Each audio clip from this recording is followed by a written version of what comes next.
Hello बच्चों, good evening good evening. तो भाई देखो, एक नई नोटिस है जो हमने अभी प्रीवियसली आरआरबी की वैकेंसी से रिलेटेड इंडिकेटिव नोटिस आपको बताई थी, है ना। उसका ऑफिशियल नोटिफिकेशन वेबसाइट पे आ गया है। देखने वाली बात यह है कि ये 9 तारीख, आज है 8 तारीख, और ये 9 तारीख की डेट का नोटिस इन्होंने दे रखा है। फिलहाल हिंदी और इंग्लिश दोनों भाषाओं में है, राइट। तो हम इंग्लिश वाला क्लिक करते हैं क्योंकि हिंदी में बहुत सारी टर्मिनोलॉजी ऐसी हैं जो शायद समझ में आपके भी ना आए, है ना। खैर, जो भी है, जोक सपाट। आरआरबी की वैकेंसी अपने आप में जब भी आती है तो काफ़ी इंटरेस्टिंग हो जाती है, क्योंकि सबसे बड़ी चीज़ ये सेंट्रल गवर्नमेंट की जॉब है, और सेंट्रल गवर्नमेंट की जॉब में सैलरी वगैरह का ठीक ठाक। हमने बताया था आपका CEN क्या रहेगा, 03/2025, है ना। 03/2025 ये डेट, ये याद रखना, ठीक। ये इंपॉर्टेंट डेट्स हैं, मीन्स यहाँ पे आपको डेट्स मिल जाएंगी, ध्यान रखना। मैं हमेशा डेट्स पे फोकस करने की बात करता हूँ। इंटीग्रेटिव नोटिस हमने आपको 26 जुलाई को बताया था, राइट। अब आपका ये ऑफिशियल नोटिस आ गया है। इसमें ओपनिंग डेट है एप्लीकेशन की 9/8 यानी कल की डेट से, यानी कि 9 अगस्त, है ना। 9 अगस्त से आपके एप्लीकेशन डेट ओपन हो रही है, और ये कब तक रहेगी आपकी, 8 सितंबर की लास्ट रात को 12 बजे तक लगभग, है ना। यानी 23:59 तक ये आपकी ऑफिशियल अपडेट रहेगी, राइट। मीन्स तब तक आप फॉर्म भर सकते हो। लास्ट डेट फी पेमेंट की 10 तारीख रहेगी, 10 सितंबर तक आप पेमेंट कर सकते हो। इन केस किसी तरह का कोई करेक्शन करना है आपके पेपर में, मीन्स आपका जो फॉर्म है कुछ मिस्टेक आपने कर दी है ना, जैसा यूजुअली करते हैं बच्चे, और बाद में कहते हैं ये मिस्टेक हो गई सर, है ना। तो इन्होंने संशोधन करने के लिए भी बता रखा, मीन्स उसमें मॉडिफिकेशन किया जा सकता है। कब? 11 सितंबर से 20 सितंबर के बीच में आप उसमें करेक्शन भी कर सकते हो, राइट। ये अपने आप में बड़ी अपडेट है। जो भी एलिजिबल कैंडिडेट हैं वो पोर्टल को सब्सक्राइब कर लें, है ना। डेट ड्यूरिंग, जो भी डेट्स होंगी आपको बता दी जाएंगी, ठीक। ओके, तो CN04 की है, वेबसाइट पे ध्यान रखना। हाँ भाई, इसमें नर्सिंग की भी है, फिजिशियन डायलिसिस टेक्नीशियन की है। खैर जो भी है, हमें मतलब किससे है, हमें मतलब है फार्मासिस्ट ग्रेड, एंट्री ग्रेड से। भाई देखो, सिंपल सी चीज है कि पे लेवल इसमें 5 रहेगा, जिसमें आपका इनिशियल सैलरी 29,200 है, C2 लेवल है। 29,200 कहने की बात होती है, ये मिला जुला के काफी आगे तक, और ये 7th पे कमीशन के हिसाब से, अभी जैसे 8th पे कमीशन लग जाएगा ना, तो ये सैलरी आपकी काफी हाइक हो जाएगी। खैर ओके, C2 मेडिकल स्टैंडर्ड्स की है। अगर आपकी एज लिमिट की बात करें तो 20 से 35, कितना, 20 से 35 साल तक के बच्चों के लिए है, मींस विद्यार्थियों के लिए है, कह सकते हो। और नंबर ऑफ वैकेंसी की अगर बात करें तो 105 अपने आप में काफी बड़ा नंबर है ना। बड़ी वैकेंसीज, जैसे एम्स के बाद ये दूसरे नंबर की सबसे बड़ी वैकेंसी है 2025 की। भाई एम्स वालों ने 2322 वैकेंसी निकाली थी, इन्होंने 105 निकाली है, ठीक। तो फार्मासिस्ट ग्रेड की है, काफी अच्छी अपॉर्चुनिटी होती है। CBT कंप्यूटर बेस्ड एग्जाम है, अगर आप क्वालिफाई कर जाते हो तो डॉक्यूमेंट वेरिफिकेशन के लिए बुलाया जाएगा एक्सक्यूज मी, है ना। और डॉक्यूमेंट वेरिफिकेशन हो गया, फिर आपका मेडिकल होगा। तो इनका ये प्रोसीजर रहता है, कोई बड़ी चीज नहीं है। जोन वाइज वैकेंसीज निकलती हैं।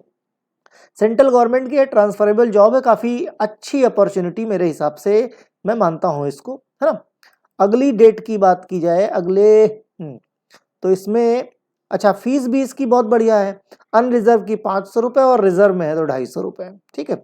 तो फीस, और सबसे बड़ी चीज है कि इसमें आपको मीन्स इन्होंने जो 18 से 35 दिया है एज, उसके बाद भी अगर आप किसी कोटे में आते हैं, है ना, यहाँ देख लो ध्यान से, अनरिजर्व या EWS में है, तो आपकी डेट ऑफ बर्थ इसके बीच में होनी चाहिए, ठीक। यहाँ क्राइटेरिया यूजुअली 18 से 33 में, अनरिजर्व में, है ना, लोअर एज लिमिट में।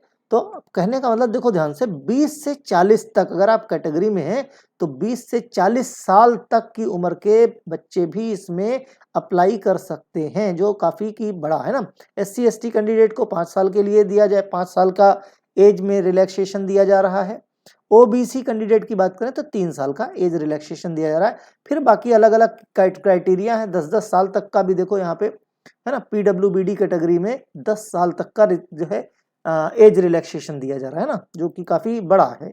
तो इसमें काफ़ी अच्छी अपॉर्चुनिटी है एजुकेशनल क्वालिफिकेशन की अगर बात किया जाए तो बी फॉर्म डी फॉर्म दोनों कैंडिडेट्स अवेलेबल हैं, राइट। ओके, फिर एग्जामिनेशन फ़ी की बात की जाए तो फॉर ऑल कैंडिडेट्स 500 रुपीज़ है ना, और अगर SC ST ex serviceman category के हैं तो उनकी 250 रुपये इसमें रिफंड कर दी जाएगी, मतलब देनी सबको पड़ेगी कितनी, 500 रुपये। और इन केस इस कैटेगरी में आते हैं SC ST एक्स सर्विसमैन या PWBD या फीमेल भी हैं या ट्रांसजेंडर्स हैं तो उनके लिए भी भाई क्या है 250 रुपये वापस कर दिया जाएगा, ठीक है। तो ये बात रही। आगे बढ़ते हैं, कुछ important mode of fee payment तो ऑनलाइन रहेगा, ये सब आपको प्रीवियस में चूंकि अभी आपने दिया है तो इसलिए ज़्यादा दिक्कत नहीं है।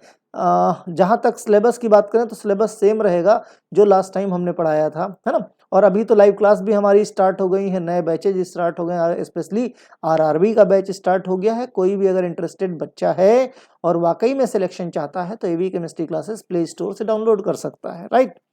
तो भाई देखो बिल्कुल टाइम पे बताता हूँ, शहर के बाहर होने के बाद भी देखो टाइमली आपको इंफॉर्मेशन मैं देता रहता हूँ। कोशिश मेरी पूरी यही है कि कोशिश मीन्स पूरा जो है, okay. CBT computer based test होगा आपका, डेट्स आपको बता दी जाएंगी, है ना। कोर्स आपके लिए है, सिंगल स्टेज है, 90 मिनट का है, 100 क्वेश्चन होंगे, है ना। Question paper single stage CBT will be 90 minute, duration of 100 question and 120 minute PWB। अच्छा, तो भाई देखो 90 मिनट का क्वेश्चन पेपर होगा जिसमें 100 क्वेश्चन आपको करने होंगे। लेकिन अगर कोई PWBD कैटेगरी में है, मीन्स उसके पास है, तो 120 मिनट उसको मिल जाएगा। क्वेश्चन पेपर सेल भी ऑब्जेक्टिव होता ही है, 4 ऑप्शन ओनली 1 ऑफ दिस सही होते हैं। Standard question computer based test होंगे जनरली, जैसा मैंने बताया था आपका ना, फार्मा एंड नॉन फार्मा दो कैटेगरी। आप देखो इसमें प्रोफेशनल एबिलिटी यानी आपका फार्मा है तो फार्मा के 70 क्वेश्चन रहेंगे, बाकी जनरल अवेयरनेस हो गया, जनरल अरिथमेटिक हो गया, general intelligence, reasoning, general science, इन सब के मिला के दिया जाए तो 30 क्वेश्चन, टोटल 100 क्वेश्चन हो जाते हैं जो आपको 90 मिनट में करने होंगे।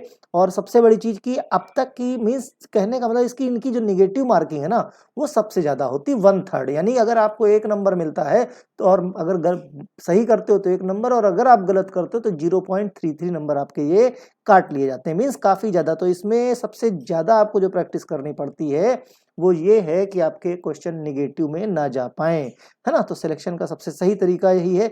बाकी मैं प्रैक्टिस अपने यहाँ बच्चे जो भी हमारे यहाँ बच्चे पढ़ते हैं उन बच्चों को टाइम पे उसकी प्रैक्टिस कराता रहता हूँ। हमारे जो मॉडल पेपर हैं, जो मॉक टेस्ट हैं, जो टेस्ट सीरीज हैं, जो लाइव क्लासेस हैं वो RRB के अकॉर्डिंग है बिल्कुल।